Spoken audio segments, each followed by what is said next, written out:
So we're going to talk about standard form today, and we're also going to talk about the x and y intercepts. So the first thing I want to do is we're going to go through this first example right here of finding the x and y intercepts.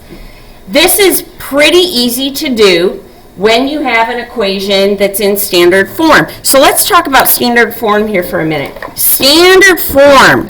This is an equation in standard form for a line. An equation in standard form is going to look like this. AX plus BY equals C. And A, B, and C are just numbers. But let me tell you a little rule that I have about A, B, and C. I like math to be beautiful. In order for math to be beautiful in standard form, A, B, and C are not fractions or decimals.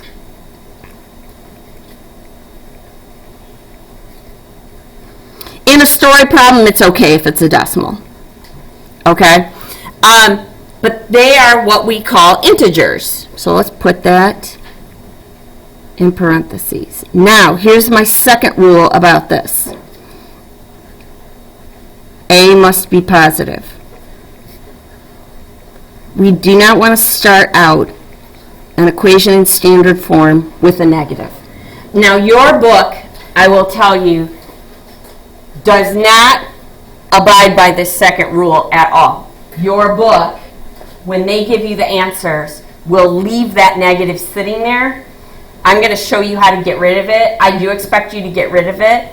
And it's pretty easy to look at the answer in the back of the book and to look at the answer that you have and to see that they are the same, that we just do one extra step. So the first thing we're going to do with this is we're going to take this equation in standard form and we're going to find the x and the y intercepts. So, first of all,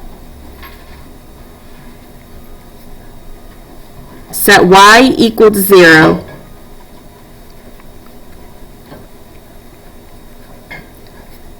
to find the x-intercept.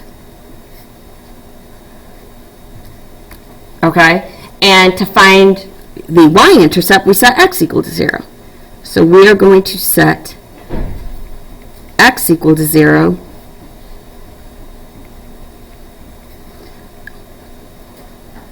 to find the y-intercept. Okay? And in standard form, this is pretty easy to do. So first of all, I'm going to take my standard form equation right here, and I'm setting y equal to 0. So I have 3x plus 4 times 0 equals 24. Would you agree this just cancels out to 0? And I have 3x equals 24. Divide both sides by 3, and I get x equals 8. So my x-intercept is going to be the point 8, 0, because it's always x then y. The x value is 8. The y value right here is 0. So this is the point 8, 0. Okay? So now what we're going to do is find the y-intercept. So we're going to go here and we're going to plug 0 in for x, which means we're going to put it right there. So I've got 3 times 0 plus 4y equals 24. And would you agree this right here is going to cancel to 0, and we just have 4y equals 24. Divide both sides by 4, and I get y equals 6. So here's my y-intercept. We're going to draw it right here. Remember, the x-coordinate in this case is 0, and the y-coordinate right here is 6. Now, the cool thing is you can actually draw your graph from this information. And I'm going to show you how to do that using my little happy face grapher over here.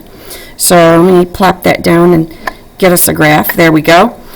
So first of all, I'm going to graph the point 8, 0. So the point 8, 0 is on my x-axis, and I feel like it falls right there. That's 8, 0.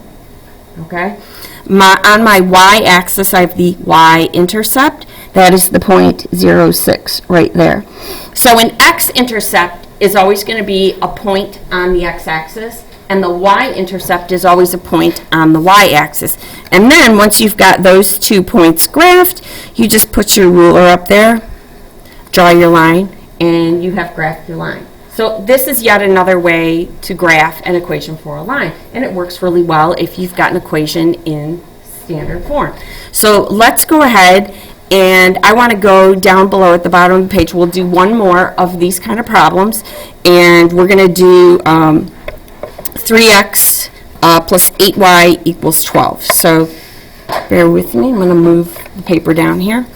And so first of all,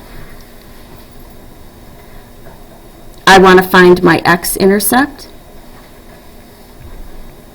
So what I'm going to do is set y equal to 0. All right? So here's what I have. I have 3x plus 8 times 0 equals 12. This cancels out to 0, and I have 3x equals 12. Divide both sides by 3, and I'm going to get x equals 4. So I'm going to put a little arrow over here, and we're going to write the coordinates for the x-intercept. So the x value is 4, and the y value is 0, and we have 4, 0. Okay, let's do the y-intercept. So second part, we're going to do the y-intercept. This means we're going to set x equal to 0. And so I have 3 times 0 plus 8y equals 12, which gives me 8y equals 12. Divide both sides by 8. Now notice I'm going to have a fraction here because this doesn't divide all the way, but I can take 4 out of the top and the bottom, and I'm going to get y equals 3 over 2, which is really 1.5, right? So my x value is 0, my y value is 3 over 2. All right, and if we want to graph this, we could do that. So I'll bring up my little happy face grapher here. Okay, so the point 4, 0 is on my x-axis, and 0, 3/2 is 0, 1.5. So I've got to put it halfway between 1 and 2, which is right there. Got that second point. And there we go. I'm going to graph it. Okay? Let's go ahead and turn the page.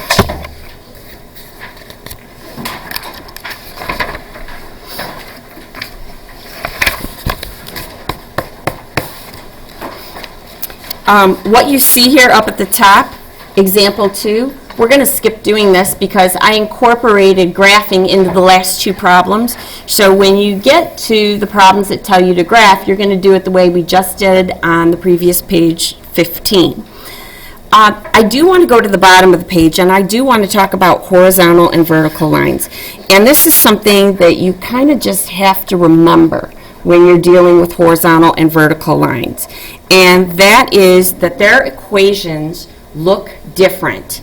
They are never going to be beautiful in the form y equals mx plus b, and they're never going to be beautiful in the form ax plus by equals c.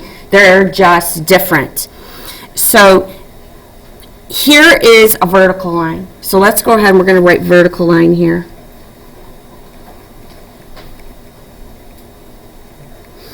And this guy over here, which, and notice it's a little bit different, this is a horizontal line.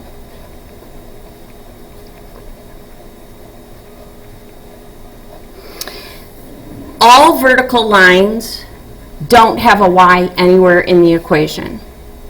Okay? So let's write that down here. Vertical lines don't show y in the equation.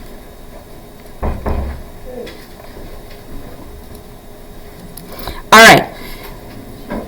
You can bring me your note. All right. I'm recording. That's why they're having a little... All right. So vertical lines don't show y in the equation. So every time you see an equation that has x equals a number, this is a vertical line. And this is really easy to graph, though. all you have to do, since x equals 3, go to your x-axis, go to the number 3, and put a point. Does that seem simple enough?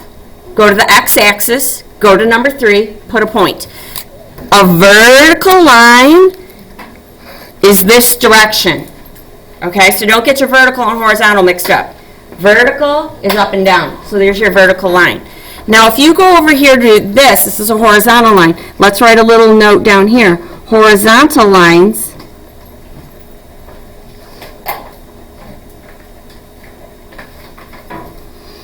don't show x in the equation.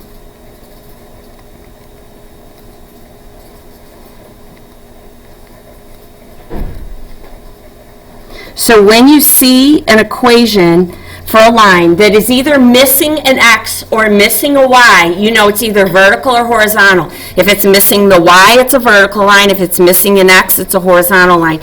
Now this is really easy to graph as well. You see how y equals 3? Go to your y-axis, that's here, go to 3. Put your point. A horizontal line is this direction. All right, so those are vertical and horizontal lines. Does that make sense? Okay.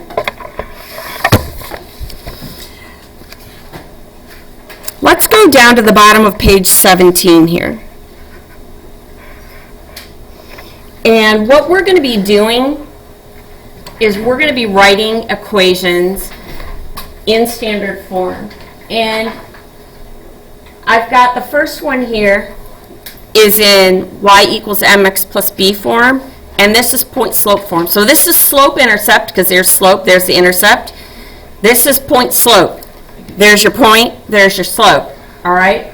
And what I'm going to do is go through an example of each and how to transform it into standard form. So remember, standard form looks like this.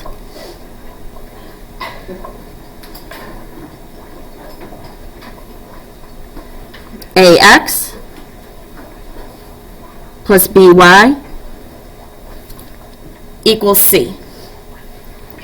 Okay, first of all, here's one that we happen to have in slope-intercept form. Now notice the difference between these two forms, and what's different is which side the X term is on, right? So in standard form, that X term needs to be out in front of the Y term. So I'm going to move it over there by adding it to both sides. So I'm going to add 3/7 X to both sides. And now I'm going to have 3/7 X plus Y equals 5. Now this is the next part that's tricky. You cannot have a fraction in standard form. So we have to get rid of fractions. The way to get rid of them is whatever is in your denominator, multiply by that everywhere, and we're going to blow it away. So I'm going to multiply by 7 right here. I'm going to multiply by 7 right here. And I'm going to multiply by 7 right here. So you've got to do it in all three places. Now, with the fraction, that 7 and that 7 are just going to cancel, and you'll have 3x. This one is going to be 7y now, and this will be 35. And there you have it, standard form. A, B, and C are integers, and A is positive, because you can't have A be negative. A has to be positive. All right? Now, it's really simple if A is negative. We don't care what B and C are, but A has to be positive. If A ends up being negative, just divide all three parts by -1, and it'll switch all the signs and you're good. This guy is in point slope form. And we're going to do the same basic thing, but in a little bit different order because this is set up a different way. First thing we're going to do, get rid of the fraction. So we're going to do this the same way we did yesterday. Multiply by the denominator. So I'm going to multiply by 3 here, but over here I'm going to have to distribute by 3. So that's the same thing we did yesterday. So my next step is going to look like this. I'm going to have 3y minus 6. Over here, these 3's are going to cancel, and what I'm distributing is -1. Don't forget that negative. So I'm going to distribute that -1, and I'm going to have negative x minus 6. Now, all I've got to do is move things to the right spot. Would you agree? To be in standard form, the x needs to go from here over to here, right? And this 6 needs to go from here over to here, right? Okay, that's what we're going to do. So we're going to add x, right side, left side, add the 6 to get rid of it from there, and it goes over here. Now, bring everything down. I've got x plus 3y. That cancels, and this happens to cancel. And I know that freaks you out because you think, oh, I'm done. No, no, no. We have to have an equation here. What does it equal? -6 plus 6 equals 0, and it's totally fine to have a 0 over there on that side.